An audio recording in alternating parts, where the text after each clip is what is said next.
আসসালামু আলাইকুম রহমতুল্লাহি বারাকাতু। একটা ছোট ঘটনা বলি। একবার রাসূলুল্লাহ সাল্লাল্লাহু আলাইহি ওয়াসাল্লাম মদিনার এক বাগানের পাশ দিয়ে হেঁটে যাচ্ছিলেন। সাথে কিছু সাহাবীও ছিলেন।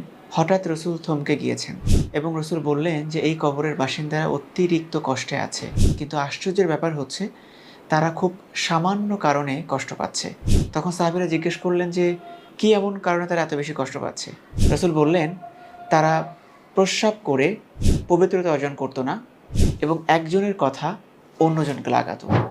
সুবহানাল্লাহ!